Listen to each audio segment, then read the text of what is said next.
아, 이제는 이혼했으니 결혼한 지는 이라고 이야기하면 안 되겠네요. 아직도 가끔 이렇게 잊어버리곤 합니다. 쉽게 잊힐 일도 잊어서는 안 되는 일인데 말이죠. 아마 제가 지금부터 해드릴 이야기를 들으시는 분들은 다들 굉장히 충격을 받으실 거라고 생각합니다. 아니, 현실에서도 이런 일이 일어날 수가 있어? 그런 건 막장 드라마 같은 곳에서나 일어난 일 아니야? 라고 말이죠. 저도 그렇게 생각했었어요. 그리고 솔직히 지금도 믿기지 않습니다. 어떻게 저에게 이런 일이 일어날 수 있었는지 말이죠. 자, 그럼 지금부터 드라마보다 더 드라마 같은 제 사연을 한번 풀어나 보겠습니다. 저는 아내와 소개팅으로 만났습니다. 당시에 저도 슬슬 결혼을 생각해야 할 나이로 접어들어가고 있었고, 그래서 주변에서 소개팅 제의가 참 많이 들어왔었거든요. 제 입으로 이런 말하기는 조금 쑥스럽지만 제가 조건이 괜찮은 편이어서 말이죠. 부모님이 두 분 모두 전문직에 종사하고 계셨고, 저도 좋은 대학을 나와서 연봉이 괜찮고 안정적인 직장에 취직했으니까요. 뭐 인물이 굉장히 뛰어난 건 아니었지만 그래도 어디 가면 인상 좋다는 이야기를 늘 듣는 편이었어요. 키도 크고요. 나름 대학을 다닐 때는 인기가 꽤 있는 편이었습니다. 나이가 들면서 그전만 같지는 못했어도 말이죠. 인상이 정말 좋으시네요. 오빠가 정말 좋은 동생이니 꼭 한번 만나보라고 했었는데. 아, 형이 그랬어요? 형이 저를 늘 좋게 봐주시기는 하죠.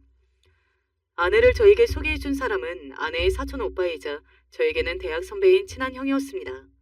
그 전부터 매번 저를 볼 때마다 저를 여동생에게 소개해주고 싶은데 자기는 친여동생이 없어서 아쉽다 라는 말을 했었는데 결국은 사촌 여동생을 소개해주더군요. 별 기대 없이 나갔습니다.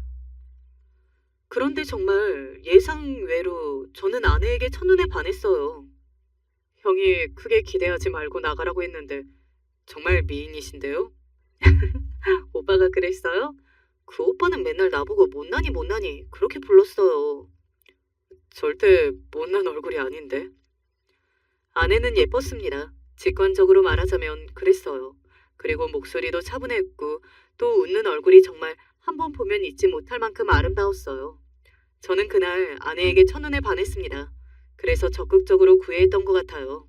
이 사람과 꼭 진지한 만남을 이어가고 싶다고 생각했거든요. 네가 그렇게 마음에 들어 할 줄은 몰랐다. 너무 미인이시던데요? 걔가? 형은 자주 봐서 무뎌진 거 아니에요? 에이, 아무리 그렇다고 한들 객관적으로 너무 미인이시던데? 이 자식 벌써 콩깍지 꼈어. 둘이 한번 잘해봐라. 내가 팍팍 밀어줄게.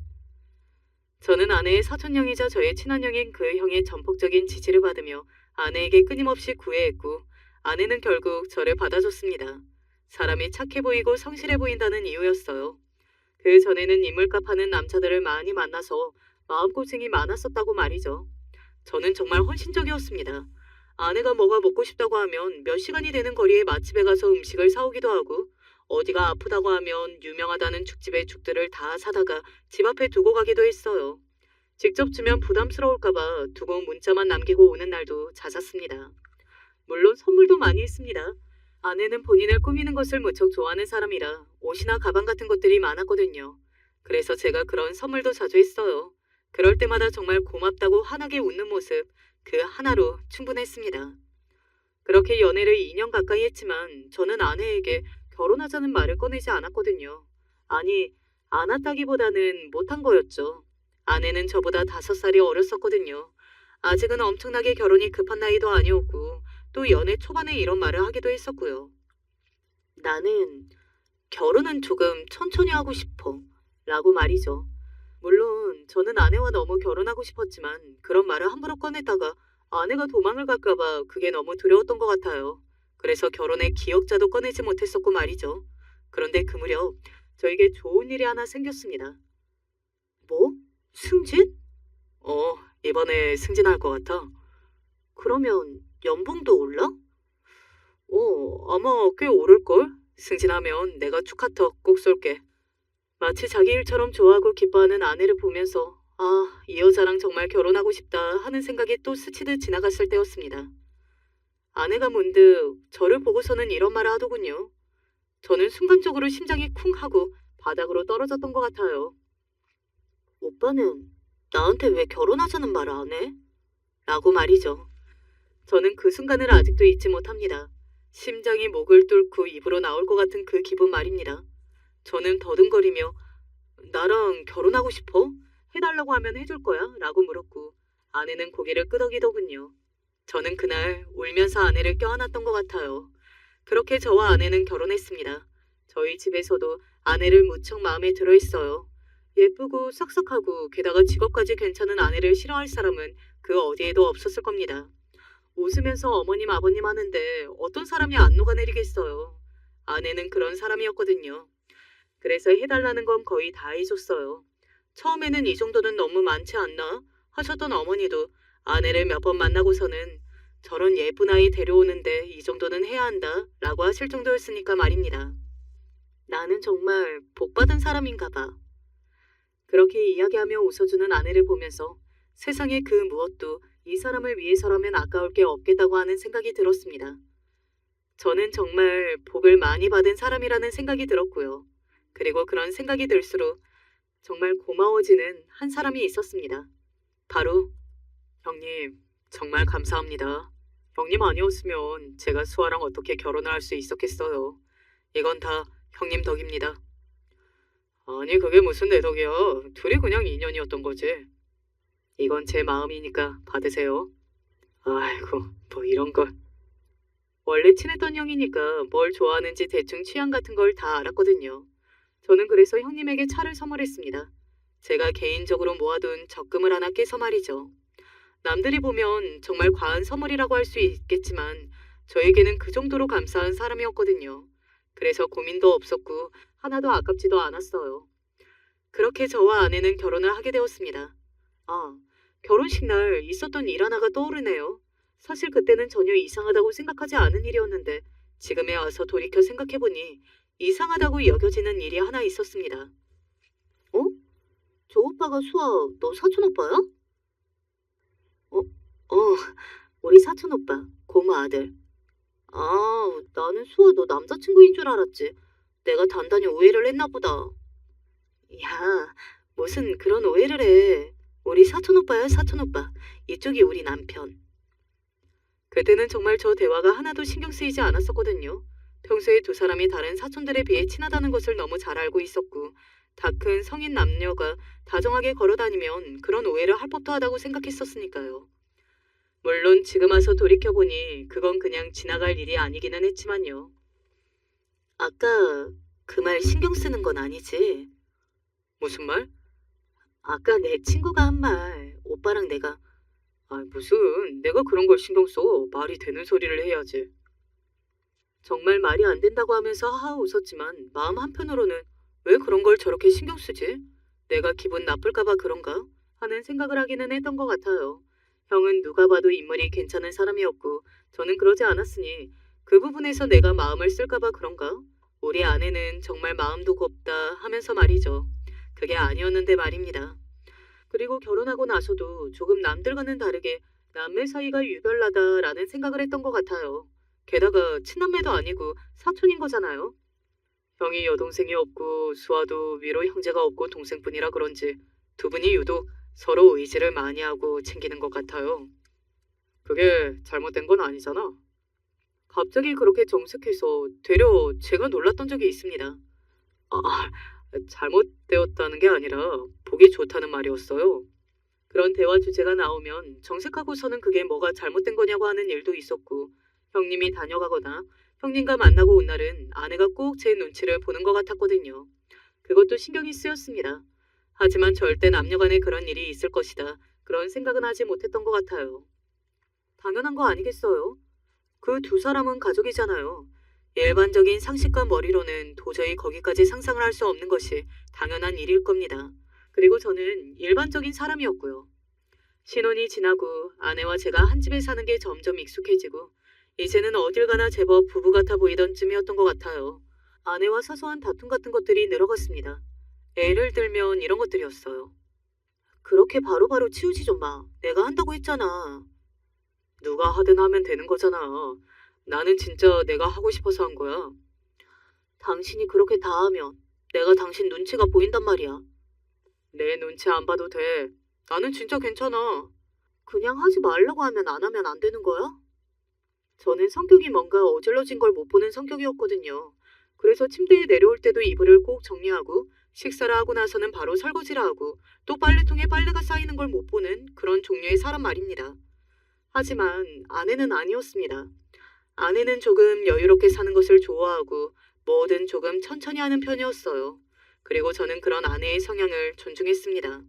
저는 제가 치우고 청소하고 빨래하면서 한 번도 짜증이 난 적도 없었고 짜증을 내본 적도 없었어요.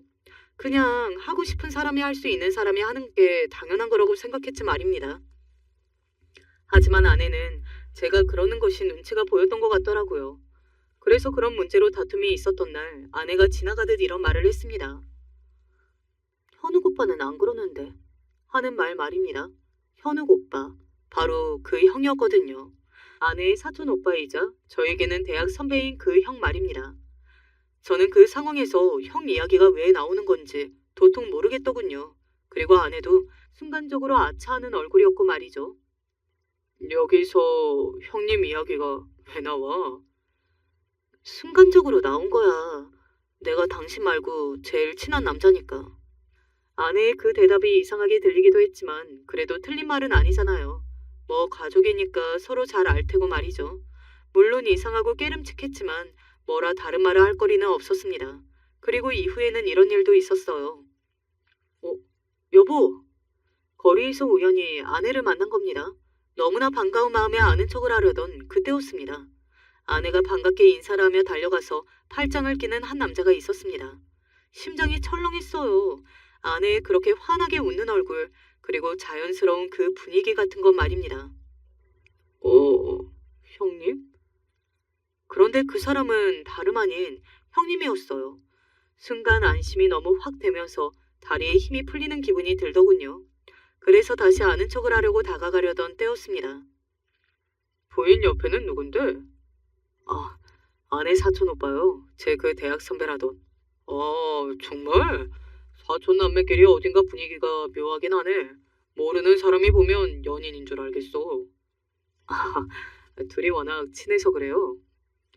그런 제 말에도 지인은 고개를 갸웃하더라고요.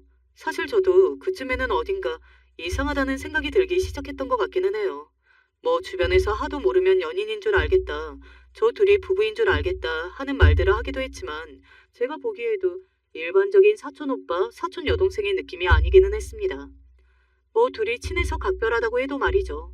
그래서 한 번은 아내와 그 문제로 다툼이 생겼습니다. 아무리 형님이랑 친하다고 해도 밖에서 그러고 다니는 거 사람들이 보기에는 오해할 수도 있어. 그러니까 조금 조심하는 게 어떨까? 안 좋은 소문이 돌면 당신한테도 그건 좋은 게 아니잖아. 아내는 정색하더군요. 아니, 사촌끼리 다정하게 다니지도 못해? 그렇게 보는 사람들이 정상이 아닌 거지. 무슨 나랑 오빠가 이상하다는 식으로 말을 해. 나야 알지. 나는 아는데 사람들의 시선도 신경을 써야 한다는 말이야. 모르는 사람들은 당신이 바람을 핀다고 생각할 수도 있으니까 실제로 수근거리는 것 같고. 그런 제 말에 아내가 버럭버럭했습니다. 그때는 너무 어처구니 없는 말을 들어서 욱하는 거라고 생각했어요. 그런 오해를 하는 사람들이 뭐가 싫은 거지? 왜 멀쩡한 사람들을 이상한 사람으로 만들어? 당신도 그렇게 생각하는 거 아니야? 내가 뭘 그렇게 생각해?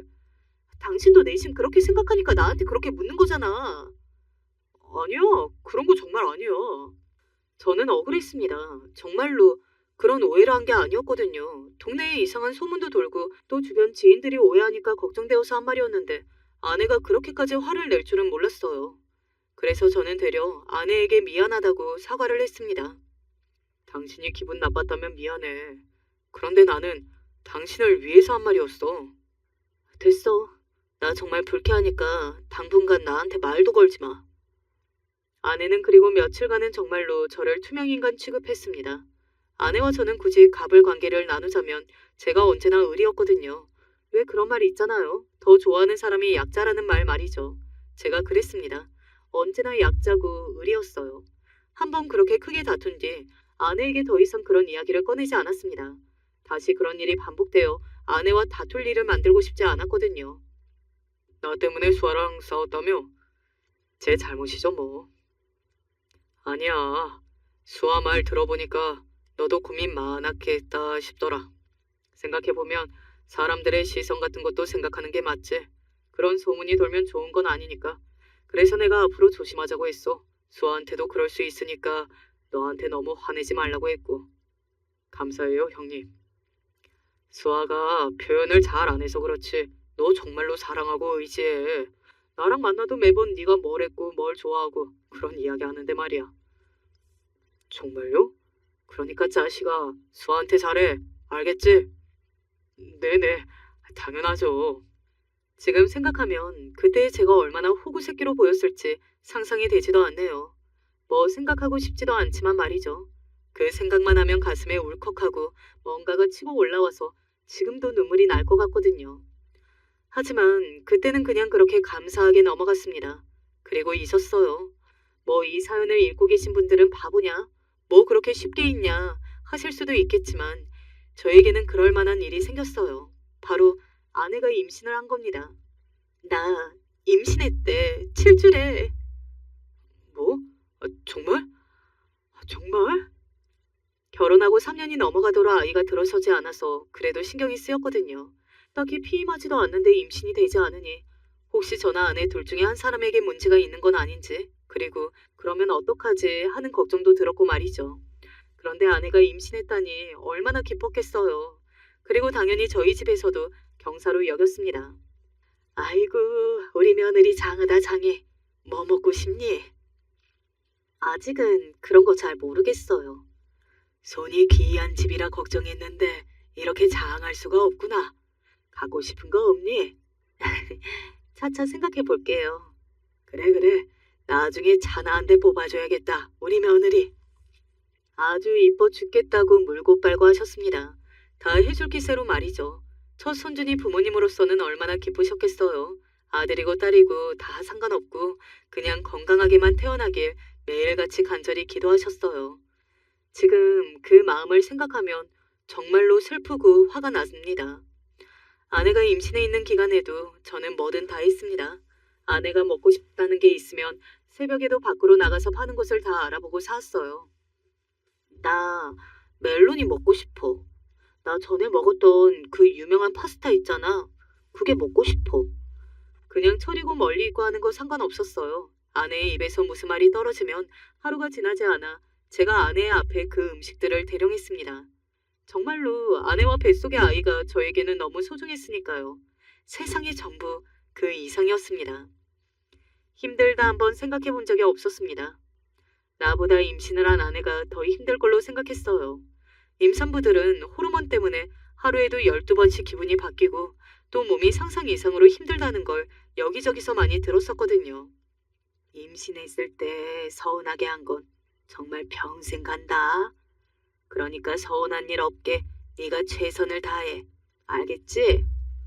어머니에게 그런 말을 듣기도 했기 때문에 더더욱 아내가 서운해할 일을 만들고 싶지도 않았습니다. 그래서 다 했고요. 오죽했으면 아내가 만삭일 때 저에게 이런 말을 했을 정도니까 말이죠. 당신 같은 남편 또 없는 것 같아. 내가 결혼 안 하는 정말 잘했어. 내 친구들이 진짜 너무 부러워하더라니까. 어떻게 저렇게 좋은 사람을 만났냐고. 뭔가 그동안의 제 힘듦을 알아주는 것 같아서 저는 그런 아내에게 고마웠습니다. 앞으로 더더욱 잘해야겠구나. 그리고 아내와 더더욱 잘 지낼 수 있겠구나 했던 것 같아요. 그리고 아이가 태어났습니다. 정말 예쁜 아내를 꼭 닮은 딸이었어요. 아이고, 집안의 경사다 경사. 인물은 지 엄마 닮아야 한다고 내가 그렇게 밤마다 기도를 했는데 정말이지 엄마를 쏙 빼닮았네. 그래, 아이고 예쁘다 예뻐. 정말 눈에 넣어도 안 아프다는 말은 이럴 때 하는 말이구나 하는 생각을 그때 가장 확실하게 알았던 것 같아요. 그런 감정이 들더라고요. 왜 남자들이 딸이 생기면 딸바보가 되는 건지 너무나 잘 알겠더라고요. 그리고 진정한 행복이 뭔지 너무나 잘 알 것 같았습니다. 이런 걸 두고 행복하다고 하는 거구나. 나는 정말 행복한 남자다. 뭐 그런 생각들을 했던 것 같아요. 오늘도 이렇게 일찍 퇴근했어? 하은이 보고 싶어서. 아이고, 딸바보 나셨네, 딸바보 나셨어. 내가 아는 사람들 중에서 제일 딸바보인 것 같아, 당신이. 이렇게 예쁜데 어떻게 딸바보가 안 돼? 나는 벌써 이 예쁜 게 커서 나중에 결혼하겠다고 남자 데리고 오면 어떡하나 생각하면 눈물이 나는데. 벌써 그런 생각을 해? 아이고, 유난이라는 소리 들어 당신. 듣든 말든 나한테는 당신이랑 하은이만 있으면 돼. 아내와 저의 사이도 눈에 띄게 좋아졌습니다. 왜 아이가 생기면 그 집안의 분위기가 한번 바뀐다고들 하잖아요. 저와 아내가 그랬던 것 같아요. 그것도 긍정적으로 말이죠. 아내는 한층 부드러워졌고 저에게도 다정했습니다. 그리고 그 전과 같이 날카롭게 굴지도 않았고 말이죠. 그때 저의 마음은 딱 오늘만 같아라. 딱 이 정도만 행복하면 나는 더 이상 바랄 게 없다. 이런 생각만 하는 나날들이었어요. 지금에 와서 생각해보면 제 인생에서 가장 행복했던 시절들 같네요. 그리고 제 인생을 송두리째 흔들어 놓은 그 사건이 일어난 그날이 다가왔습니다. 그날은 저에게 아주 특별한 날이었어요. 그리고 저에게 큰 의미가 되는 날이기도 했습니다.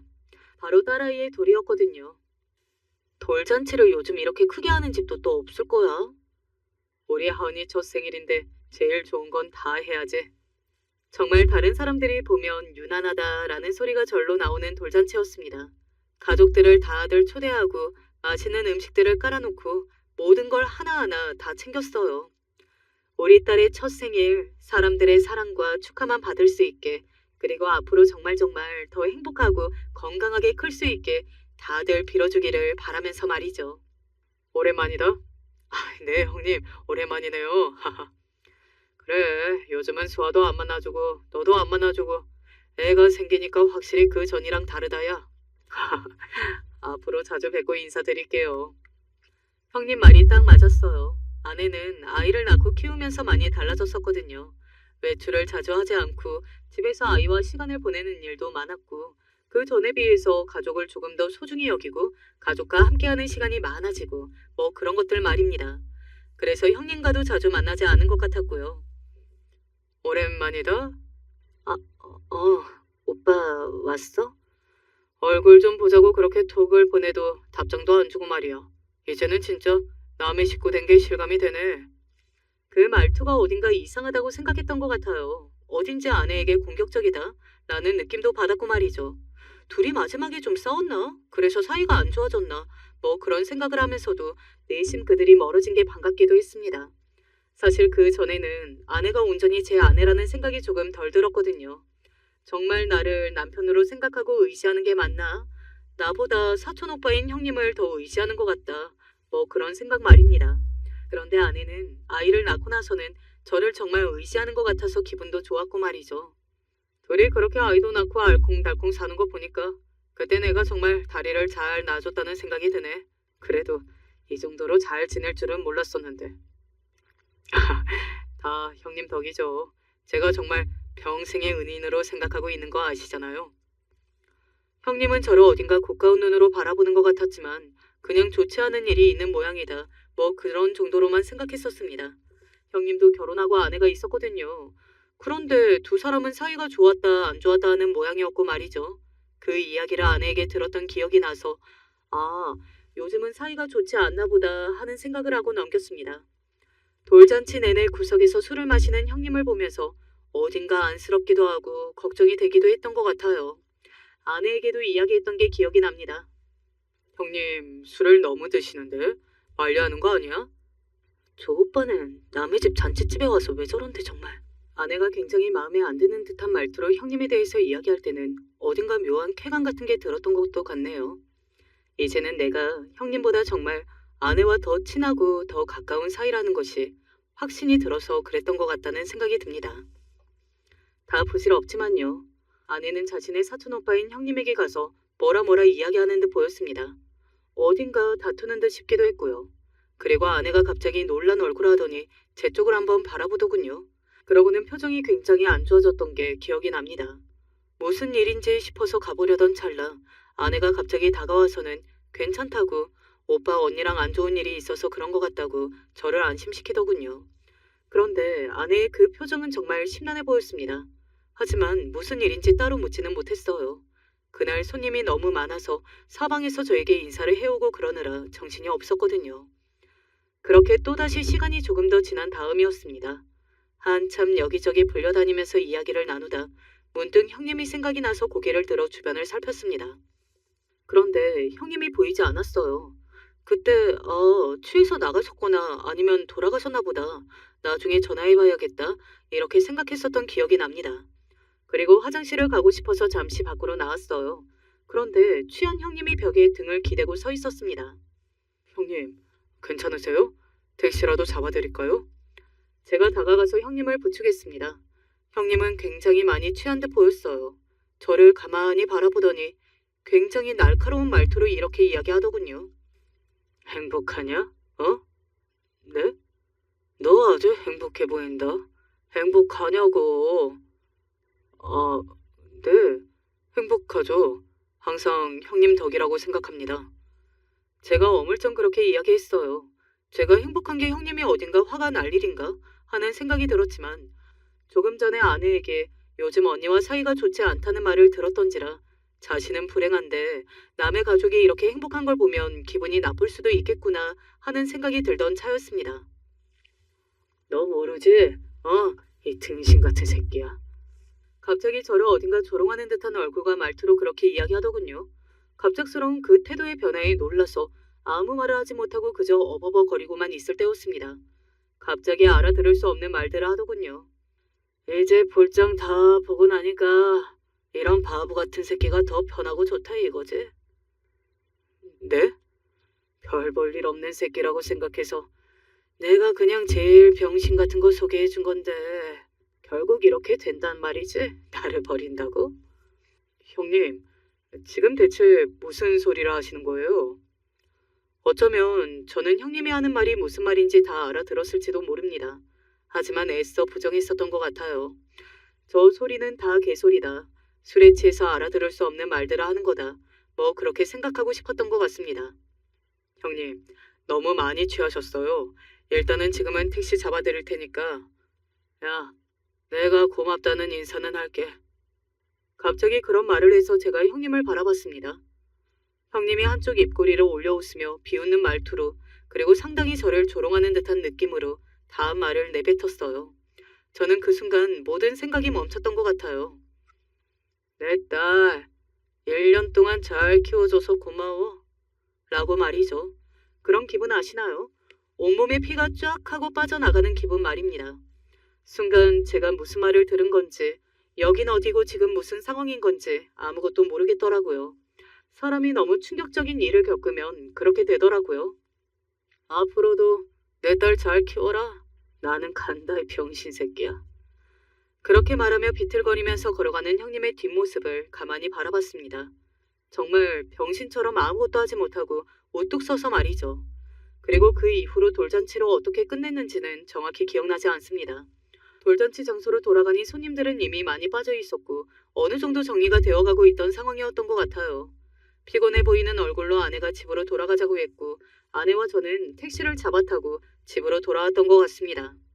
오늘 고생 많았어. 하은이 너무 예쁘다고 다들 난리 난 거 봤지?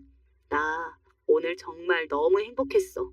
이게 다 오빠랑 하은이 덕이야. 그렇게 말하는 아내를 멍한 얼굴로 바라봤습니다. 언젠가 생각했던 것 같아요. 하은이가 형님과도 닮았다고 말이죠.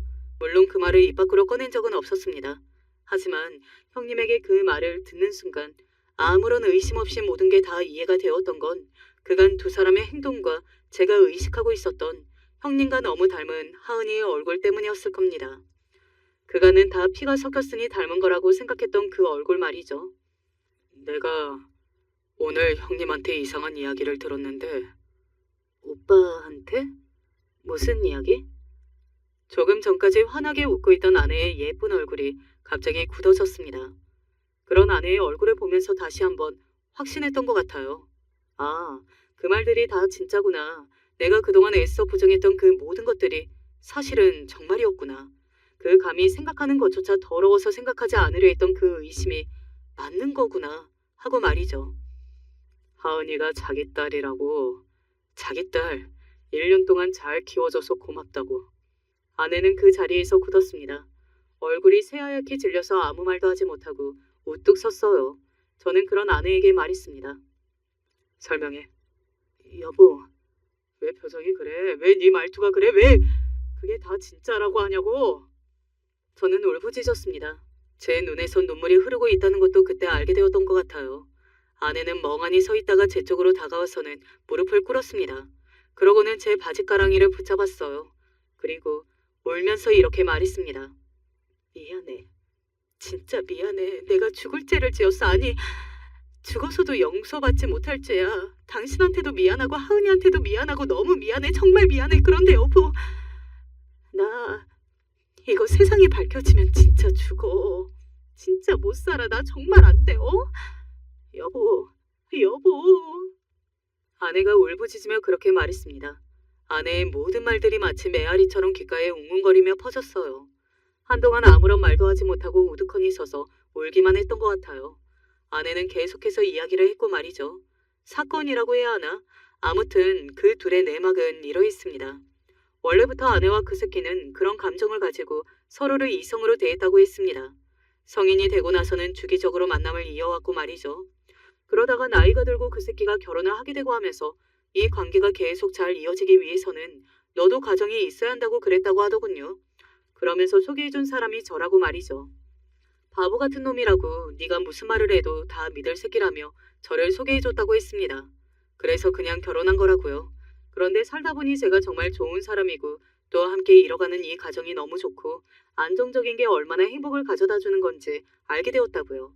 그래서 그 새끼를 점점 멀리하게 되었다더군요. 안 만나주면 다 폭로할 거라고 했어. 근데 나는 정말 할 줄을 몰랐거든.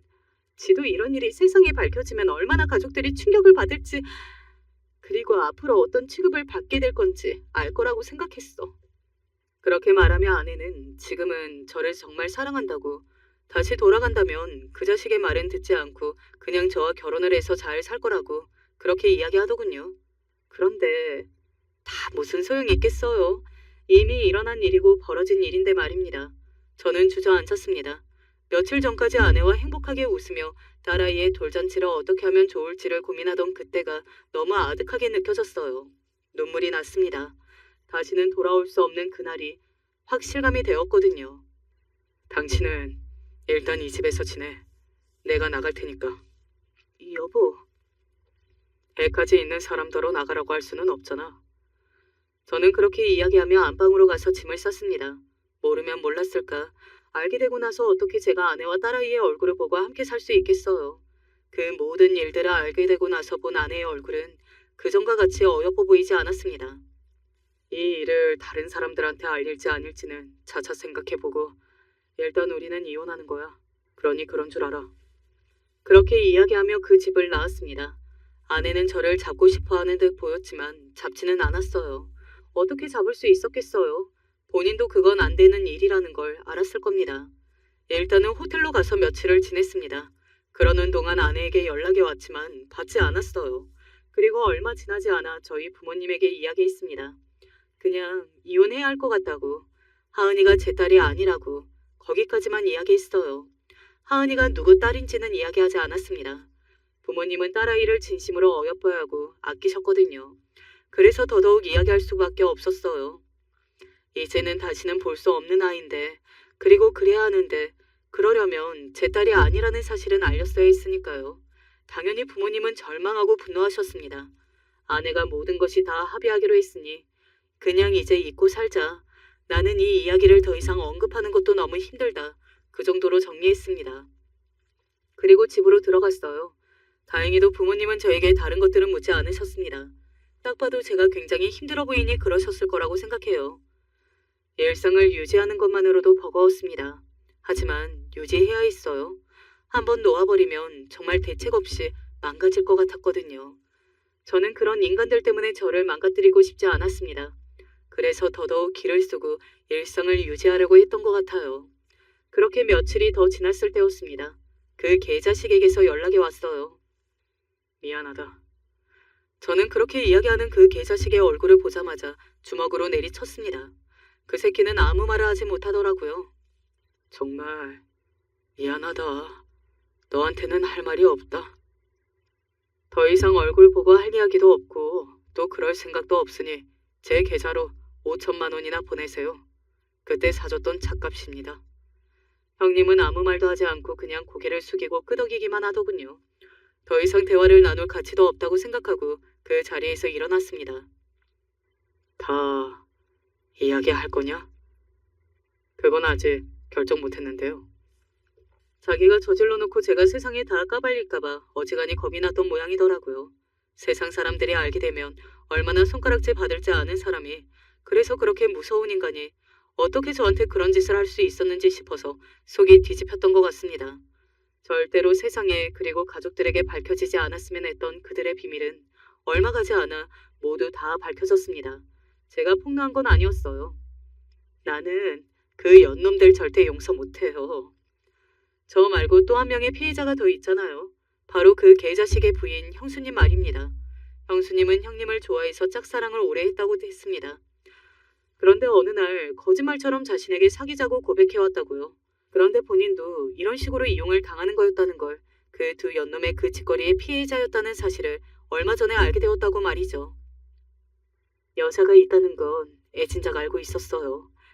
그게 그년이라는 건 나도 안 지 얼마 안 됐고, 찾아와서 어떡할 거냐고, 왜 말한 거냐고 울고불고 하는 걸 내가 봤거든. 그리고 형수님은 그걸 아시자마자 바로 아내의 머리채를 잡고 바로 장인어른 장모님 집으로 찾아갔다고 합니다. 네 딸이 내 남편이랑 놀아났다고, 그리고 네 소녀가 바로 이 둘의 애라고 말이죠.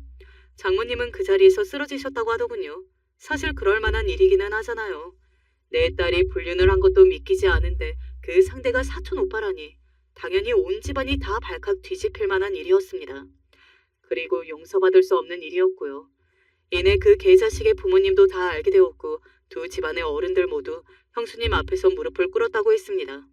이 일이 밖으로 새어나가는 것을 극도로 무서워하셨다고 하더군요. 그러면서 다 해준다고 그러더라고요. 돈도 달라는 대로 다 주고 뭐든 다 들어준다고. 근데 제가 그런 게 고픈 사람이 아니라서요. 그래서요?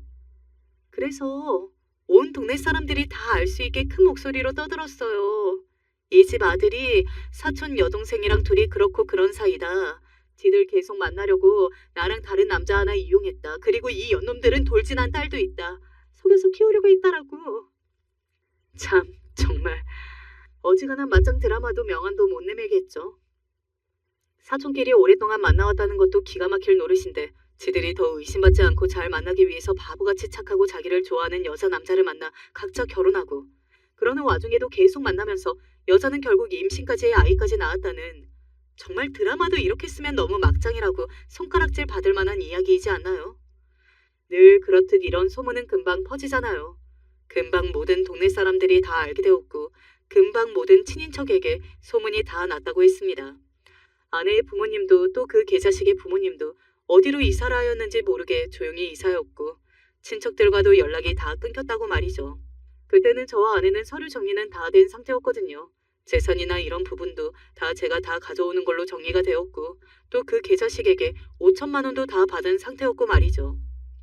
저희 부모님은 이제 다 정리가 되어서 앞으로 나아질 것만 기대하고 있으실 텐데 혹여나 이 일이 귀에 들어갈까 걱정이 되기는 했던 것 같아요. 다행히도 아직은 모르고 계시지만 언젠가 아시게 될 수도 있겠죠. 저는 부디 끝까지 모르셨으면 하는 바람입니다. 그 자식은 어떻게 지내요? 회사에도 소문나서 그만두고 어디서 술만 푸고 다닌다고 들었던 것 같기는 하네요. 부모랑도 인연 끊은 것 같고 뭐 그 정도는 각오하고 저지른 일이겠죠. 아니면 멍청한 거고 어쩌겠어요, 업본데. 고개를 끄덕였습니다. 뭐 어쩌겠어요. 다 업보죠. 그리고 불쌍하다는 생각도 들지 않았습니다. 더더욱 불행해졌으면 좋겠다는 생각이 들기는 해도 말이죠. 그렇게 형수님과 만나고 얼마 지나지 않아서 아내에게서 연락이 왔습니다. 얼굴을 한번 보자고 하더군요. 사실 내키지는 않았지만 하은이의 안부가 궁금하기는 했어요. 그래서 나갔습니다. 애는 엄마가 보고 있어. 장모님이랑 같이 살아? 아버지는 아직 내 얼굴 보기 힘들어 하시지만. 왜 아니겠어요. 자기 여동생의 아들과 딸이 그렇게 붙어먹은 건데 말이죠. 그 때문에 자신도 더 이상 여동생의 얼굴을 볼 수 없게 되었고요. 언젠가부터 너무 무서웠어. 당신과의 생활이 너무 행복했거든. 그런데 이 행복이 진짜가 아니라는 걸 아니까 너무 무섭더라. 그리고 나이가 1살, 2살 먹을수록 내가 얼마나 엄청나게 무서운 짓을 했는지도 체감이 됐고, 뭐 결국에는 이렇게 다 알게 되었지만 사람들이 평생 몰랐으면 했어. 아내는 그렇게 말하면서 울었습니다. 참, 사람의 감정이라는 게 신기하죠. 한번 정이 다 떨어지고 나니 아내가 그렇게 제 눈앞에서 울어도 하나도 안타깝지 않더라고요.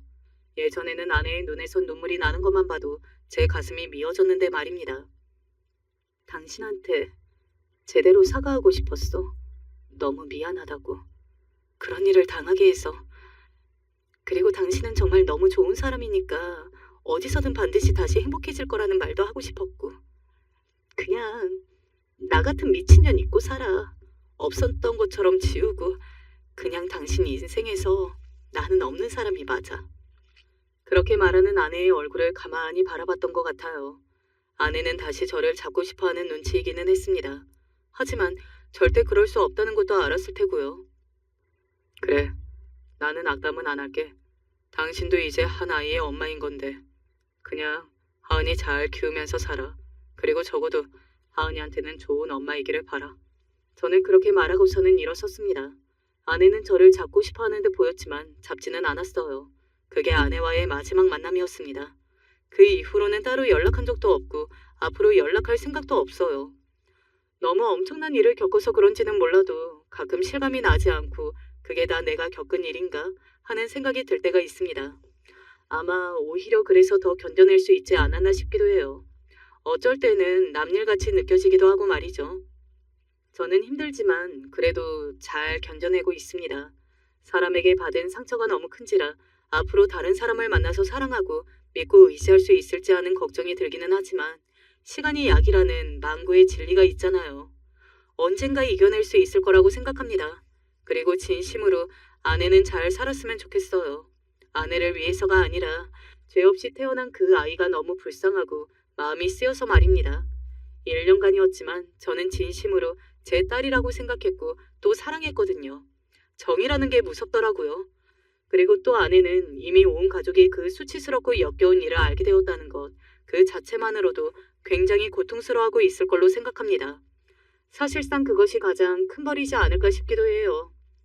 이렇게 다 쓰고 보니 제가 제 생각보다 더더욱 엄청난 일을 겪었구나 싶어지기는 하네요. 아마 들으시는 분들도 이런 일이 실제로 있다고 싶으실 겁니다.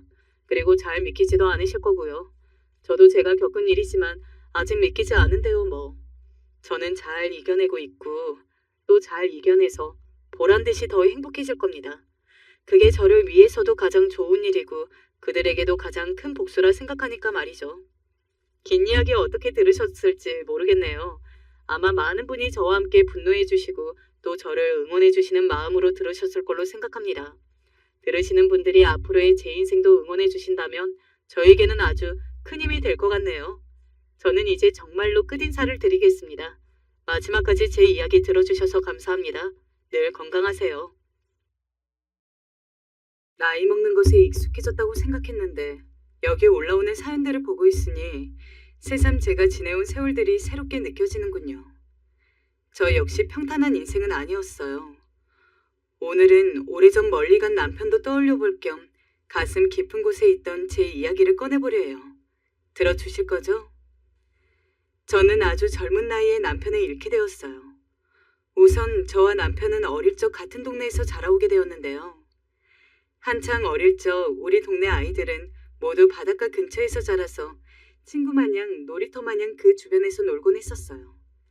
같은 학교에 다녔던 남편도 그 바닷가 옆에서 놀던 아이였어요. 저는 남편이 명운이라는 이름에 매번 자주 놀러 나오는 바닷가가 어디라는 것을 알고 있었기에 좋아한단 말은 못하고 늘 그 주변을 서성거리곤 했었어요. 저는 몸이 조금 좋지 않아서 햇빛을 너무 쬐면 어질어질하고 팔뚝에 알레르기가 나곤 했었는데 그런데도 참고 걸어서 남편을 보러 갈 만큼 오랫동안 좋아했어요. 그런데 한 번은 돌아오는 길 마주친 남편이 매번 기다리고 있는 저를 보고 어쩔 수 없다는 듯 혀를 차면서 같이 집에 가자 하더군요. 너무 좋아 입이 해벌쭉 벌어졌죠. 하지만 한창 내리쬐는 더위 앞에 힘들어서 그랬는지 가는 내내 연신 땀이 나고 앞이 어지럽더군요. 진순이, 너 얼굴이 왜 그래? 어디 아파? 아니라고 말은 하고 싶었지만 진짜로 한쪽 머리가 띵하게 울려오는 것이 대답을 제대로 하기 힘들었어요. 그런 저를 보더니 결국 명훈이는 완전히 제 마음을 뺏어버리는 행동을 하게 되었어요. 업혀 얼른. 아니야, 괜찮아 나. 얼른. 그런데 이때 저만 괜찮다고 생각했는지 명훈이 등에 업혀 뭔 정신인지도 모르는 상태로 집에 도착하자 엄마는 제 얼굴을 보고 기겁하시더라고요. 어머, 진순이 왜 그래? 너 괜찮은 거야?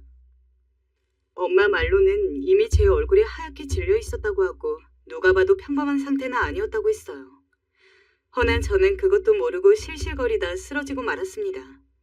그리고 한동안 약을 먹어야 했는데요. 그럼에도 불구하고 그 이후로 저는 남편에게 완전히 마음을 빼앗겨 동네 사람들이 수군거릴 정도로 열렬히 쫓아다녔고 결국 우리는 연애하는 사이가 되었어요.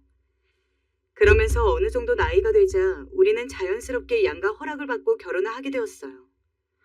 원래 함께 살고 있던 서방님 두 분은 신혼인 자기 형에게 피해가 가지 않도록 작은 방을 얻어 나가시더군요. 그렇게 해서 저와 남편은 시어머니와 함께 셋이 살아가게 되었는데요.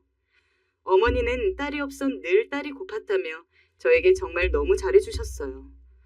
어찌 보면 당시 몸이 아픈 며느리는 아들 고생시킨다며 흉보는 것도 있었지만 어머니는 그런 분이 아니셨어요. 진순아, 많이 아프니? 좀 여기 누워있어 보거라. 아니에요 어머니, 밥 차려야죠.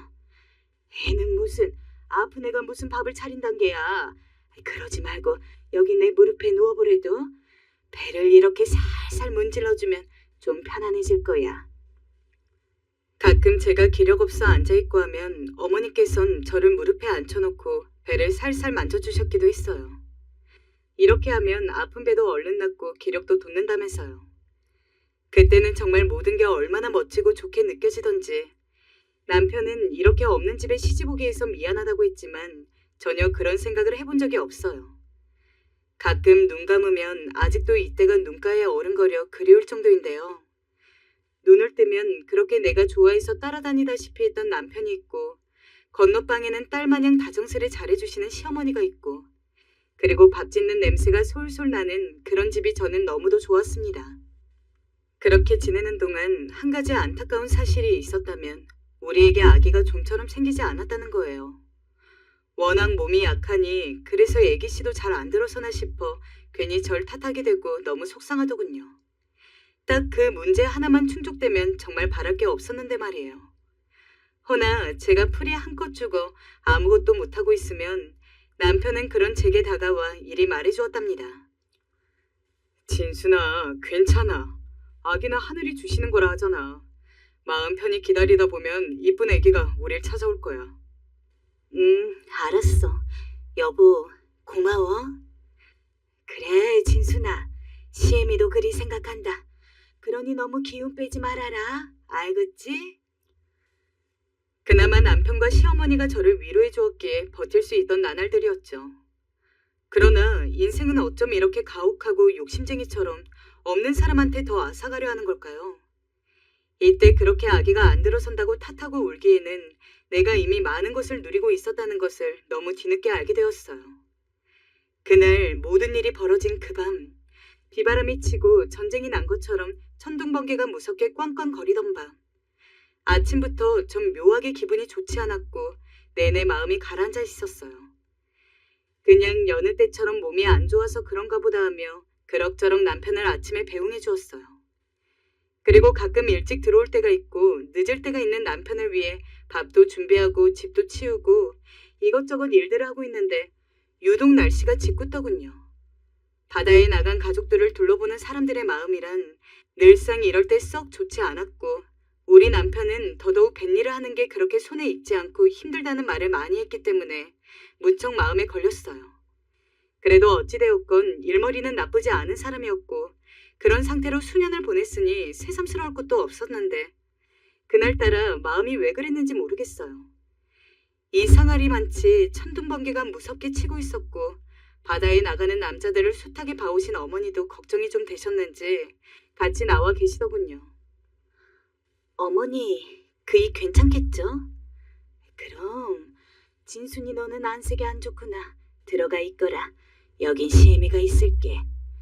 아니에요. 저도 여기 있을래요. 들어가래도. 그날도 좀 어지럽고 앞이 핑핑 도는 것 같았는데 어머니가 제 안색을 먼저 알아채곤 얼른 들어가라 하셨어요. 여차하면 쓰러질 것 같아 일단은 방에 들어와서 쉬게 되었어요. 그러다가 잠이 들었는데 꿈에서 동네 아주머니들이 아주 야단스럽게 우리 집에 들이닥치더군요. 여봐요. 큰일 났어. 아이, 다들 나와봐요. 이 집 남편이 타고 나간 배가 글쎄. 아무리 꿈이라지만 여간 심상치 않고 기분이 좋지 않은 내용이라서 온 신경이 예민해져 있었는데 희미하게 정신이 들어 얼굴을 막 비비고 있을 때 아줌마들의 그 소리가 꿈이 아니라 실제 우리 집 마당에서 어머니를 붙들고 하고 있는 소리들이라는 걸 알게 되었어요. 끔찍하게도 배가 전복되어서 돌아오지 않고 있고 비상이 걸렸다는 얘기였어요. 저는 그 자리에서 벌떡 일어나 문을 박차고 나갔고 아주머니들을 붙들고 무슨 소리냐고 물었어요. 그게 진순아, 어쩌면 좋니? 아이고, 왜 이 집에 하필 어떻게 이런 일이? 자초지종을 들어보니 역시나 같은 말이었고 어머니는 그만 그대로 다리가 꺾여 주저앉고 마셨어요. 저는 그런 어머니를 뒤로하고 아주머니들을 따라 신발도 대충 구겨 신고 비바람을 뚫어가며 정신없이 미친 듯이 바닷가로 나가게 되었어요. 그날 아침 이후로 저는 계속 그 바닷가 앞에서 돌아올 배를 기다렸어요. 제발, 여보, 돌아와. 저는 실없는 사람처럼 그 말을 중얼거리며 남편을 기다렸어요. 허나 아무리 그 바닷가에서 남편을 기다리고 달력을 수없이 찢어가며 나를 흘려보내도 남편을 다시 만날 수는 없었어요. 아침에 잠깐 피곤한 얼굴로 나갔던 남편은 그렇게 바다에 휩쓸려서 어디까지 가버렸는지 정말 황망하고도 말도 안 되는 상태로 저와 어머니로부터 분리되어 버렸어요. 제가 바닷가에서 못 나오고 있자 아줌마들이 달려와 저를 끌어내다시피 하여 바닥에 눕혀 죽을 떠먹여 주셨죠. 이젠 보내야 해, 진순아. 보내야 한다니 누굴 말입니까? 저는 그때까지도 남편의 죽음을 받아들일 수 없었어요. 허나 그 후 남편을 잃은 저는 유가족이라는 어이없는 이름표를 달고 있어야 했으며 어머니와 저는 넋이 나간 상태로 뭘 삼키지도 못하셨어요. 보다 못한 친정 어머니가 와서 밥을 억지로라도 챙겨주려고 하실 정도로 보통 비참한 상황이 아니었어요. 1년에 몇 번이고 아파서 알아눕는 삐쩍 마른 아내를 데리고 살면서도 늘 수줍게 웃어주고 꽃을 따다 귀 옆에 꽂아주던 남편. 육지로 나가서 그 하고 싶은 공부를 더 했더라면 더 많은 걸 했었을 그 사람. 어머니와 아내를 먹여 살리기 위해 좋아하지도 않은 바다로 나가서 늘 굳은 일을 했던 그 사람. 이제 그 사람은 없었어요. 저는 이 모든 것이 다 내 탓 같았고 스스로가 너무 원망스러웠어요. 결혼을 하지 않았더라면 적어도 어머니만 계신 상태였다면 이런 일이 있었을까 하는 생각이 머릿속을 계속해서 맴돌았어요. 내가 이 사람의 짐이 되어 발목을 잡은 것 같아 하루에도 몇 번씩 괴롭고 토할 듯한 메스꺼움이 올라왔어요. 어머니의 슬픔은 이루 말할 수가 없었어요. 남인 나도 그렇게 남편을 이렇게 사랑했는데 그렇게 순하고 착한 성품을 가진 아들을 잃어버린 어머니의 심정은 어떠할까요? 저는 자식이 없지만 어머니의 마음은 이루 헤아려 보기도 겁날 정도로 너무나 불쌍하고 가엾게 느껴졌어요. 어머니는 하루 종일 바닷가 쪽을 바라보시기만 하셨어요. 하지만 우리 집에서는 딸이 나이 30에 애도 없이 과부가 되어버렸다며 가뜩이나 몸도 약하고 정신적으로도 힘든 걸 보고 있자니 견딜 수 없었나 봅니다. 계속 저보고 그만 친정으로 들어오라고 말씀하시더군요. 언제까지 그렇게 바닷가에 멍청이 나가 앉아있을 거야. 가슴은 아프지만 너도 네 인생 살아야지 않겠어? 몸도 성치 않은데 그러고 있어봤자 다 힘들어지는 거야. 얼른 나와서 너도 좀 이따가 새 시집 갈 생각을 해야지. 엄마, 나는 싫어. 나는 못해. 진순아, 엄마 말 안 들을 테야? 너 그럼 지금 과부로 살겠단 게야? 그 나이에? 차라리 그게 나아.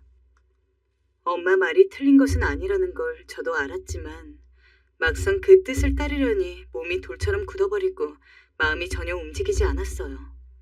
그래서 저대로 고집을 부리고 있었죠. 남편의 죽음을 이미 제 탓이라 생각하고 있던 입장에서 저만 좋다고 제 행복을 쫓아갈 수가 없었어요. 하지만 시어머니께서 그날따라 무척 진지하고 엄숙한 얼굴로 저를 불러 앉히셨어요. 진순아, 너나 나나 서로 보고 있자니 너무 힘들구나. 벌써 6개월이나 지났다. 힘들지만 우리 이만 정리를 하자꾸나. 이대로 가다간 늙은 나는 그렇다 치고 너는... 어머니, 싫어요. 어머니 무슨 말씀하실 줄 아는데요. 저는 싫어요. 어머니도 저보고 이제 네 삶을 생각해서 나가라고 하시는데 저는 그 어떤 말도 귀에 들려오지 않았어요. 외려 저보고 나가라고 하시는 게 더 야멸차게 느껴졌고 남편의 모든 기억이 깃들어 있는 이 집을 떠나는 것은 정말 죽기보다 싫었어요. 어머니 제발 저 나가라고 하지 말아주세요. 저 명우 씨 기다리지 말라고 하시면 그만할게요. 제가 잘못했어요. 다 잘못했어요. 하지만 이 집에는 있게 해주세요. 어머니랑 같이 살게만 해주세요. 이대로 나가면 저는 못 살아요. 진순아, 그게 무슨 말이니? 네가 왜 못 살아? 이대로면 내가 널 붙잡는 꼴밖에 안 되는 거야. 어머니는 어머니대로 저에게 애원하셨어요. 절 친딸처럼 생각하셨으니 더 안타까우셨을 거예요. 허나 남편과 그대로 닮은 얼굴을 하고 있는 우리 어머니. 첫 아들이라서 얼굴을 완전 쏙 빼닮았기 때문에 저는 더 어머니가 애틋했던 것 같아요. 동네에서는 세상에 저렇게 제 팔자를 꼬는 여자가 다 있냐고 저에게 보통 손가락질을 해대는 게 아니었으나 저는 곧 죽어도 그 집에 붙어있고 싶었어요. 어머니는 그런 절 보며 한숨을 푹푹 내쉬었어요. 물론 어머니는 몇 번이나 저를 내치려고 하셨어요. 그러다 한 번은 어머니답지 않게 거칠게 화를 내시더라고요. 어머니가 그렇게 화를 내시는 모습은 처음이었죠. 너 동네 사람들이 지금 나보고 뭐라 수근거리는지 아니?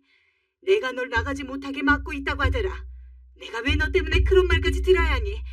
그냥 제발 좀 나가라. 사람 속 시끄럽게 하지 말고. 어머니, 죄송해요. 죄송하단 말을 듣고 싶은 게 아니고 네가 나가야 나도 산다고. 이렇게 사는 건 아니야. 당장 짐 싸서 나가거라.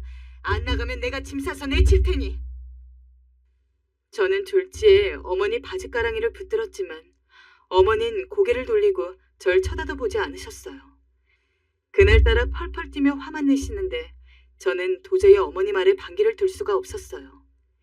입 꾹 다물고 눈물만 흘리고 앉아있자 어머니는 나서서 제 짐까지 싸셨고 전 어쩔 수 없이 그 짐을 들고 나갈 수밖에 없었어요. 나가면서도 어머니 모습이 너무 밟혀 뒤를 돌아봤지만 어머니는 끝까지 매몰차게 나오시기로 작정을 했는지 절 배웅조차 하지 않으셨어요. 허나 저는 알고 있었죠. 우리 어머니가 지금쯤 눈물로 마음으로 저를 배웅하고 있으리라는 걸. 절 위해 일부러 그리 화를 내셨다는 걸요. 그렇게 저는 발걸음이 떨어지지 않는 길을 겨우 나서 친정에 도착했어요. 아이고, 우리 딸 왔구나. 그래, 진순아, 잘 생각했다. 잘 생각했어. 엄마는 절 안고 엉엉 아이처럼 우셨고 저 때문에 집안 온 식구들이 나와 있었어요. 나중에 알고 보니 엄마가 저 없을 때 시어머니를 찾아가 언제까지 애를 붙들고 있을 거냐며 내보내라고 소리를 쳤다고 하더라고요. 그 바람에 시어머니도 어쩔 수 없이 저를 내칠 수밖에 없었고요. 당시 저는 그걸 알 리 없었기에 그저 친정에서 쥐죽은 듯 일만 하며 살았어요. 아무래도 처음엔 그 바닷가를 떠나 새로운 곳에 오니 남편에 대한 슬픔도 어머니 생각도 조금씩 잊혀져 가는 듯 했어요. 가끔 우리 어머니 밥은 잘 챙겨 드시고 계시나 걱정이 되긴 했지만 그럴 때마다 잘 살고 계실 거라 생각하며 마음을 동요매었습니다. 허나 그러던 어느 날이었어요. 친정에 온 지 1년쯤 되었을까요? 갑자기 동네 아줌마가 저희 엄마를 찾아오더니 혼자 사는 총각이 있는데 나이는 좀 많지만 직업도 교사이고 사람이 괜찮다는 말을 하는 거예요. 어머, 그래요? 그럼 우리 진순이 짝으로 딱이네. 진순아, 진순아. 어머니는 제 방문을 열고 화색이 도는 얼굴로 얘기를 전달하셨어요. 이제 너도 시집 갈 때 되지 않았니?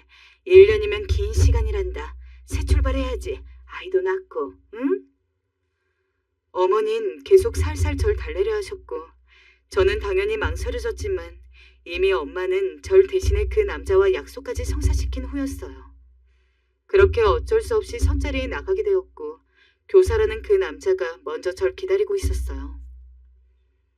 안녕하세요. 진순 씨라고 하셨죠? 예쁘게 생기셨네요. 아, 네. 처음엔 별 대화가 아닌 대화를 나누며 이어갔어요. 교사라는 남자는 문제가 없어 보였어요. 사람도 우직해 보였고 살아온 걸 들어보니 나름대로 책임감도 강해 보였어요. 거기다 자기가 나이가 많은 거에 약간의 미안함도 있는지 멋쩍은 얼굴로 제 나이가 많아서 진순 씨 짝으로 어울릴지 모르겠네요. 하는 말을 하는데 어떤 면에선 사람이 순박해 보였습니다. 선자리가 끝나갈 때쯤엔 역시나 제안을 하더라고요. 진순 씨, 우리 한 번 더 만날까요? 영화 보러 가지 않을래요? 영화요? 당시 영화는 지금처럼 누구나 쉽게 볼 수 있는 거리가 아니었기 때문에 저로서는 좀 낯설었어요. 허나 남자는 영화 보는 걸 좋아한다며 저와 영화 구경을 꼭 하고 싶다 하더군요. 그래서 남자와 함께 얼떨결에 다음 약속을 잡아버렸습니다. 집안에선 그 소식을 듣자 난리가 났어요. 엄만 특히 얼굴에 세상 밝은 미소를 지으시며 너무도 기뻐하셨고요. 그래, 다음에 또 만나기로 했다고? 사람은 어떻드나? 뭐, 괜찮았어. 괜찮드나? 그래, 그럴 줄 알았어. 우리 진순이 이제 곧 시집 가겠네. 아휴, 내 가슴에 한이 다 풀린다. 아이고, 하나님 아버지, 이렇게 우리 진순이를 살리시네요. 엄마가 날뛰자 덩달아 집안 식구들도 마치 결혼이라도 할 때 좋아했고 저는 떠밀려 계속 그 남자를 만나게 되었습니다. 사실 그 남자를 만나면서 저는 딱히 좋다는 건 없었어요. 그저 만나야 하니까, 집안에서 결혼을 하라니까 그게 그 남자를 만나는 이유였어요. 허나 그이도 그걸 알았던 건지 어느 날은 제게 묻더라고요. 진순 씨, 저 혹시 뭐 하나 물어도 됩니까? 절 좋아하시긴 하는 겁니까? 만나는 관계에서 하기엔 얼떨떨한 질문이었지만 그땐 저도 그도 알고 있었어요. 제가 어떤 심정으로 이 자리에 나오고 있는지. 그랬기에 저는 쉽사리 대답할 수 없이 고개를 돌리고 말았죠. 남자는 퍽 실망한 얼굴로 고개를 숙였고요. 그래도 남자는 몇 번 만나면 정이 들 거라며 계속해서 제 앞에 나타났어요. 길을 걷던 와중에도 집 앞에도 불쑥불쑥 나타나 저를 놀래켰어요. 그러면서 진순 씨, 자주 보면 정드는 거래요. 라는 말 한마디를 하곤 쑥스러운 얼굴로 사라져버리곤 했습니다. 그렇게 그 남자를 만난 지 반년쯤 되었을까요? 양가 집안에선 서둘러 결혼시키자는 얘기가 흘러나오고 있었어요. 진순아, 엄마가 보기엔 그 남자 사람도 순박해 보이고 참 성실해 보이더라. 엄마한테 하는 것만 봐도 알아. 이젠 너도 마음 잡았으니 갈 때 되지 않았니? 얼른 날 잡자. 엄마는 날마다 저를 구스리러 들었고 집안 식구들 역시 마찬가지였어요. 어느새 제 혼사는 당연히 이루어질 일이 되었고 집안은 벌써부터 축제 분위기였습니다. 그러던 어느 날 몸이 좀 아픈 날이었는데요. 남자가 갑자기 약을 전해준다며 저를 공원 앞으로 불러내더라고요. 무슨 일인가 해서 아픈 몸을 이끌고 나갔는데 제 손에 작은 꽃다발을 쥐어주며 말하더군요. 진순 씨, 저랑 살아주세요. 제가 그 누구보다 행복하게 해드리겠습니다. 저는 쉽사리 대답할 수가 없었습니다. 그 순간 제 머릿속에 스친 한 사람 때문이었죠. 바로 제 남편이요. 험한 바다를 가르고 나가 그대로 삼켜져 버린 남편. 그 사람의 얼굴이 눈앞에 맴돌아 입안이 진흙으로 막힌 것처럼 말을 할 수가 없었어요.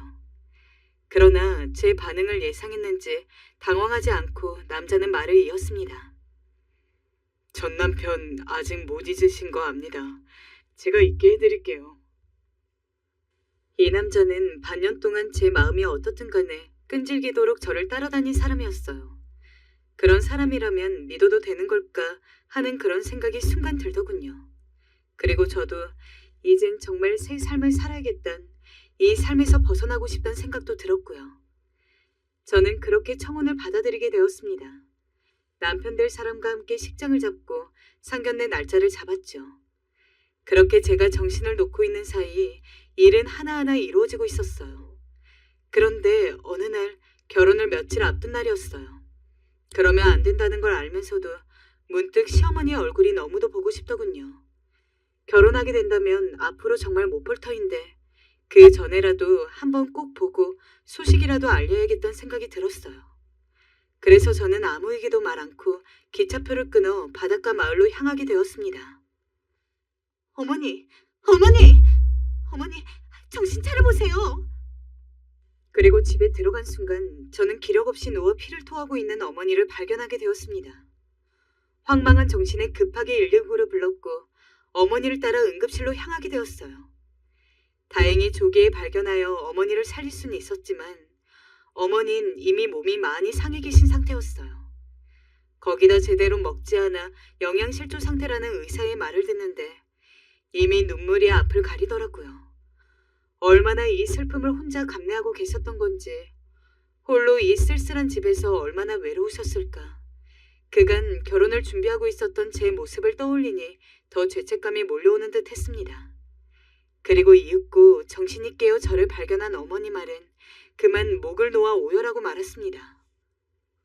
어머니, 정신이 드세요? 너, 이게 꿈이냐? 너 우리 며느리 맞냐? 우리 진순이 맞아? 네, 저 맞아요, 어머님. 아이고, 우리 진순이 맞구나. 진순아. 저를 여전히 다정하게 며느리라 부르시며 제 손을 꼭 잡으시는데 그간 어머니가 얼마나 저를 보고 싶어 하셨던 건지 느낄 수 있었습니다. 그날로 저는 어머니 곁에 계속 머물게 되었어요.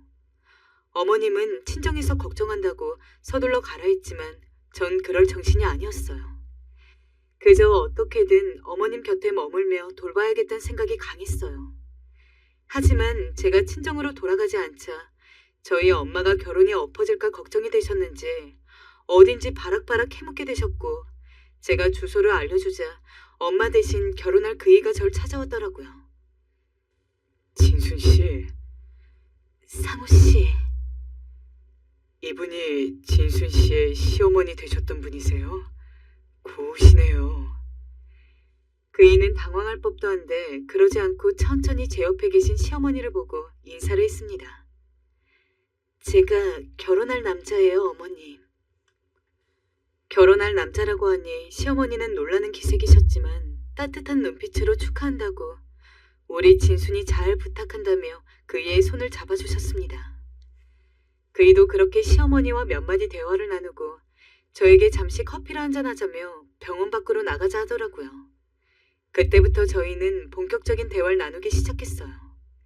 그이가 먼저 제 의사를 물었습니다. 어떻게 하고 싶어요, 진순 씨? 저는 여기 있을래요.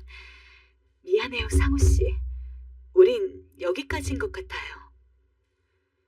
제 말이 끝나자 우리 둘 사이에 잠시 말로 표현할 수 없는 침묵이 흘렀어요. 그이는 잠시 벽을 보더니 덤덤히 말을 이어갔어요. 나는 내가 진순 씨에게 진심이면 진순 씨도 언젠가 나한테 마음을 내어줄 줄 알았어요. 근데 세상에 안 되는 것도 있나 봐요. 내 욕심이 너무 깊었나 봐요. 진순 씨, 아까 시어머니 정말 좋으신 분 같더라고요. 잘해드리세요. 전 이만 갈게요. 그게 바로 그이와의 마지막이었어요. 그렇게 직전까지 갔던 결혼을 깨졌고 친정에선 역시나 난리가 났습니다. 진순이 너 제정신이야? 당장 들어와. 왜 네가 시어머니도 아닌 사람 옆에부터 병간호를 하는 게야. 얼른 들어오라고. 엄마는 저 때문에 며칠을 끙끙 앓으셨다 해요. 골칫덩어리 딸이 과부를 자처하더니 이젠 시어머니까지 모시고 살겠다니 엄마 입장에선 당연히 속이 썩을 만도 합니다. 그래서 아직까지도 엄마에게 자식으로서 죄송스러워요. 허나 저는 당시 이미 마음이 굳은 상태였어요. 시어머니 역시 반대할 게 분명했지만 저는 어머니 옆자리가 제 자리라 여겼어요. 시어머니가 태어난 날 시어머니를 집에 바래다 주고 정성스레 밥까지 차려드린 후 조심스레 말씀을 드렸습니다. 어머니, 저 여기서 살고 싶어요. 뭐? 그게 무슨 말이냐? 결혼할 네가 왜 내 옆에 있겠단 거야? 어머니, 저 결혼 안 하기로 했어요. 어머니랑 그냥 살래요. 어머니는 저희 엄마보다 더 격한 반응을 보이셨어요. 이러면 하늘로 간 아들이 날 꾸짖을 거다. 이건 날 위한 길이 아니다. 저에게 화도 내시고 달래기도 하며 어떻게든 집으로 돌려보내려 했어요. 어떤 날은 내쫓기도 했고요. 하지만 저는 그때마다 집 안으로 기어들어와 집안일을 했고 결국 저에게 어머니는 두 손 두 발 다 들어버리셨죠.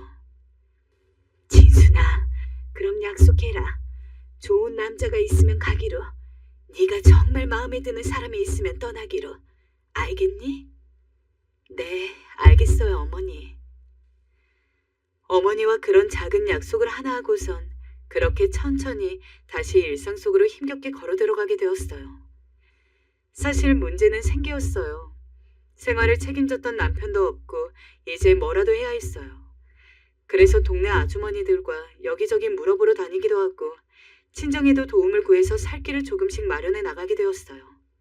아주머니들은 처음엔 제 흉을 보시기도 했지만 그럼에도 아픈 시어머니를 모시고 산다는 게 대단하다며 절 적극적으로 도와주시곤 했어요. 그러다 평소 절 기특하게 여기시던 어떤 아주머니가 제안을 하셨어요. 진순아, 너 앞으로 네 시어머니랑 같이 살려면 장사를 차라리 해보는 게 어떻겠니? 생선이요? 응, 시장에서 생선이라도 팔면 입에 풀칠은 하고 살 수 있지 않겠니? 아주머니 말을 들으니 그것도 좋은 생각인 것 같았어요. 그래서 낮엔 시장에서 생선을 팔며 그렇게 살아가게 되었는데요. 생선을 팔고 난 후엔 어머니 식당으로 갔어요. 어머니는 본래 아주 조그만 식당을 하셨고 뱃일을 하고 내려온 사람들이 허기를 달래는 작은 곳이었어요. 저는 새벽부터 오후쯤까지 생선을 팔고 오후에는 어머니 식당에 가서 같이 일을 했었어요. 몸이 썩 좋은 편은 아니었지만 살 국리라 하고 앞으로 살아야겠다고 마음을 먹어선지 보통 독해지는 게 아니더군요. 어머니는 그런 제가 안쓰러우셨던지 매번 아침마다 제 도시락을 그렇게 정성스레 싸주셨어요. 식당을 하시는 분이시라 보통 손맛이 좋은 게 아니셨는데 제가 좋아하는 반찬들로만 양껏 채워주시고 새밥을 뜨끈하게 해서 늘 싸주시곤 했어요. 시장에선 생선을 한껏 팔고 어머니 식당으로 넘어가면 또 제가 먹을 밥을 챙겨두셨다가 다시 한 상 차려주시곤 했고요. 진순이 왔니? 오늘도 시장에서 고생 많았다. 얼른 뜨끈한 밥 한 끼 하렴. 늘 눈가에 주름이 슬며시 지면서 천천히 웃으시는 어머니의 얼굴을 보면 계속 이렇게 살고 싶다는 생각만 했었죠. 그러면서도 어머니와 제 사이에는 은연중에 약속 같은 게 있었는데 속은 어떨지언정 겉으로는 남편에 대한 이야기를 잘 꺼내지 않았다는 거예요. 아마 둘 중 누구 하나라도 터뜨렸다간 견딜 수 없을 정도로 무너질 것 같았기 때문일 것입니다. 서로 얼마나 그 부분에 대해서 슬퍼하고 있는지 이미 어머니 곁에 제가 그리고 제 곁에 어머니가 있다는 것만으로도 충분히 증명해 주는 것이었으니까요. 차라리 다른 사람이라면 모를까 서로의 앞에서만은 얘기를 꺼낼 수가 없었어요. 어머니는 아마도 아들에 대한 그리움을 저에게 대해주는 모습들로 저는 어머니를 내가 책임지고 모셔야겠다는 각오로 그렇게 남편에 대한 사랑을 나타내며 살았던 것 같아요. 그 와중에도 어머니는 몇 번이나 저를 내보낼 생각을 하시기도 했었는데 이 일을 겪고 나서야 결국 완전히 꺾이셨고 완전히 모든 걸 내려놓고 저를 의지하게 되셨어요. 당시 제가 생선을 팔고 있을 때 옆 가게에 일하는 김 씨라는 남자분이 있었어요. 대략 아마 저보다 나이가 대여섯 살 정도 위였고 매번 같이 장사를 하다 보니 인사도 하고 이야기를 나눌 때가 있었어요. 그분은 꽤 나이가 들도록 장가를 못 갔는데 제가 남편과 사별한 여자라는 것을 어디서 듣고 알았던 모양이었어요. 진순아, 그 총각 나이면 그래도 흉은 아니다.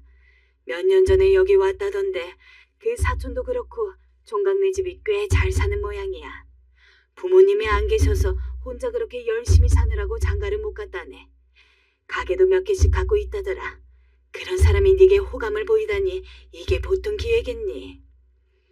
어머니, 김씨 좋은 사람이긴 해요. 그런데 저는 또 시집가지 않을 거예요. 그렇게만 알아주세요. 진순아, 너도 좀 지나면 마흔이 될 텐데 그때는 더 이상 남자가 없을 거야. 아니 네 홀몸도 힘든데 나 같은 노인네 데리고 네 인생에 재밌을 게 뭐냐. 그만 고집 부리고 김씨 좀 만나거라. 그러나 여기까지 오게 되니 저도 결심한 바를 어머니께 말씀드릴 수밖에 없었어요. 어머니, 저 어지간한 결심으로 어머니와 사는 게 아니에요. 명훈 씨가 안 들어오는 순간부터가 아니라 명훈 씨랑 결혼하는 순간부터 어머니와 평생 살겠다고 마음먹었어요. 그러니 제게 남편이 있거나 없거나 어머니와 사는 건 변함이 없는 사실이에요. 이제 그만 저를 편히 받아주세요. 이번에는 완전히 제 마음이 전해졌던 건지 어머니는 제 눈을 한참 바라보시더니 아무 말 없이 눈물만 흘리시더군요. 그리고 다시는 그와 같은 이야기를 꺼내지 않으시기로 약속하셨습니다. 친정에서는 도대체 저를 이해할 수 없다며 좋다는 혼처도 다 놓쳐버리고 죽을 때까지 부모 속을 썩여야 시원하겠냐고 야단이셨어요. 그것도 어느 시기까지였지. 제가 계속 나이를 먹어가니 결국 포기하시더군요. 이후에 어머니 몸이 불편해지면서 제가 식당을 이어받게 되었고 밥벌이도 그럭저럭 하면서 그렇게 매일을 살아가게 되었어요. 가끔 제가 아프기라도 하면 어머니는 굳이 본인이 나가시겠다고 아직도 본인 손맛을 좋아하는 사람들이 있을 거라며 억지로 우겨서 대신 일하러 가셨어요. 그것도 어머니 연세가 90이 다 되시니 그때가 돼서는 그리 하실 수 없었지만요. 어머니는 참 많은 것들을 제게 가르쳐 주셨어요.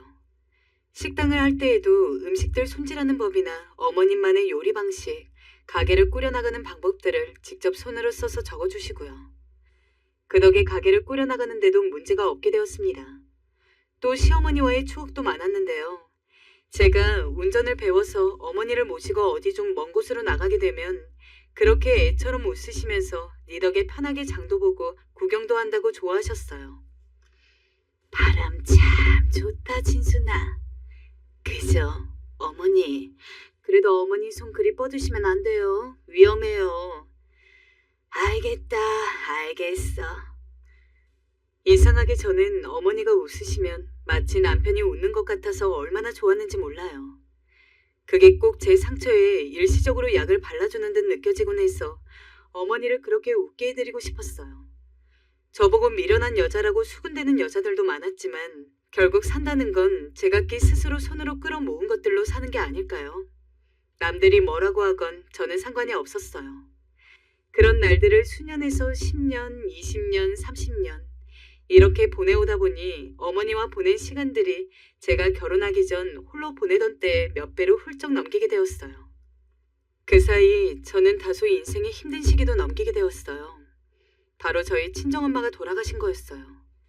자식이라면 누구나 한번 부모를 보내야 하지만 평소 엄마 가슴에 대못을 많이 박은 자식이라 그런지 슬픔이 다른 자식들보다 몇 배로 더 컸어요. 엄마 영정사진 앞에 있는데 제가 여기 있을 자격이 있나 하는 생각마저 들더라고요. 허나 시어머니가 엄마가 돌아가셨을 때도 같이 오셔서 제 마음을 참 많이 다독거려 주셨어요. 진순아, 너무 마음 아파하지 말거라. 분명 좋은 곳으로 가셨을 게다. 네 어머니가 일전에 날 찾아와서 한 말이 있어. 진순이 네가 자신에게 가장 어여쁜 자식이라 하더라. 넌 그런 자식이다. 저는 어머니의 말에 더 목이 메인 듯 울었고 그 후 어머니의 보살핌 덕분에 겨우 정신줄을 붙잡을 수 있었어요. 아마 어머니가 아니었다면 정말 죄책감에 평생을 몸부리치며 살았을 겁니다.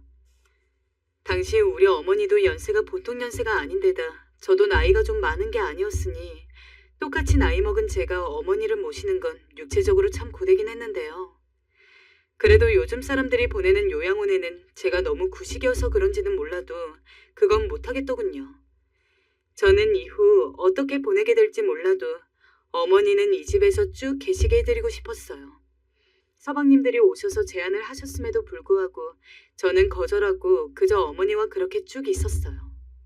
하지만 이후 몇 년을 더 보내시고 주무시는 건지 가신 건지도 모를 정도로 숨이 얕게 흔들리던 날, 그렇게 어머니는 아들과 본인의 남편이 있는 곳으로 조용히 가셨습니다.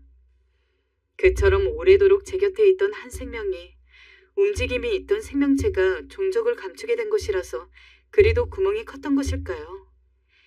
이제서 저는 비로소 혼자가 되었다는 느낌이 너무나 커서 친정 엄마가 돌아가셨을 때도 그렇게까지 울지는 않았는데 그만 넋을 놓고 오열을 했어요. 어머니! 마음이 얼마나 허했는지 이제 정말 내 곁에는 아무것도 없다는 생각이 얼마나 컸는지 모릅니다. 이루 말로 다할 수 없는 결핍과 공백이 크게 느껴져서 새삼스럽게 빈자리가 두렵고 걱정스레 느껴졌어요. 그나마 당시 조카들이 이모 혼자 사는 게 안쓰럽다며 근처로 오라고 해주었는데 이상하게 저는 그러지도 못하겠더군요. 이 집에서 떠나 다른 데로 가게 된다면 물을 옮겨버린 물고기들 마냥 저는 옴짝달싹 못하고 숨을 못 쉴 것만 같았어요. 그러던 차에 서방님들이 오셨고 일단 정신을 차려야겠기에 얼른 재산 정리를 마치게 되었어요. 그런데 어머님이 모아두신 통장도 전부 드리면서 유품을 함께 처분하고 있었는데 대뜸 서방님들이 이런 말씀을 꺼내시더군요. 형수님, 어머니 통장에 있는 이 8천만 원과 보험료 5천만 원도 모두 형수님께 드리기로 저희는 얘기를 끝냈어요. 이건 형수님이 가져가시는 것이 맞아요. 그동안 마땅히 감사의 표현도 드리지 못했는데 이걸 저희에게 주시다니요. 가당치도 않습니다. 네? 본인들의 형이었던 제 남편과 비슷한 성품이라 늘상 말씀들이 별로 없으신 분들이었지만 이런 생각을 하고 계시는지는 정말 몰랐어요. 그리고 또 이어서 하시는 말씀에 정말 어떻게 반응을 해야 될지 머릿속이 복잡해지더군요. 그리고 이 집 너무 낡아서 이제 형수님도 연세가 많으신데 혼자 이것저것 다 고치고 손보고 잡아가며 사시기 힘드실 거예요. 어머니 계실 때 해드렸으면 좋았을 텐데 저희도 여윳돈 모으는 게 쉽지가 않아 너무 늦었어요. 이 집 허물고 새로 집 지어드리려고 합니다. 남편과는 그리 오래 살지 못했지만 어머니와는 수십 년 넘게 살아왔던 이 집. 그냥 제 피부와 같이 그대로 한 몸이 되어버린 집이지만 그간 살면서 여기저기 고장이 나고 부스러기가 떨어져도 여자 둘이 살면서 한계가 있던 부분이 있었어요. 그래도 여태껏 잘 살아왔는데 제가 나이가 많이 드니 몸도 성치 않고 갈수록 나 혼자서 이제 어찌할까 싶은 부분이 있기는 했습니다. 그런데 이렇게 마음을 써주시니 두 서방님들께 참 감사하고 죄송한 마음이 들더군요. 그래서 고맙습니다. 정말 고마워요. 나는 말만 되풀이했어요. 지금은 공사가 들어가 있고 저는 언니들이 얼마간 와 있으라고 해서 번갈아가며 함께 지내고 있는데요. 내 자매들이니 편히 대접받으며 살고 있기도 하지만 여전히 어머니와 남편의 기억이 깃들어 있는 그 집 생각이 많이 나기도 합니다. 앞으로 될 수 있는 한 남편과 어머니를 너무 많이 그리워하고 아파하지는 않으면서 이제껏 그래왔던 것처럼 하루하루 충실하게 살아가고 싶습니다. 지금까지 사연 들어주신 분들 모두 감사합니다. 마지막으로 저희 시어머니 그리고 날 낳아주신 엄마, 두 명의 어머니 모두 하늘에서 평안히 쉬세요. 제가 찾아뵐 때까지 그저 웃는 얼굴로 행복하게 지내고 계셔야 합니다.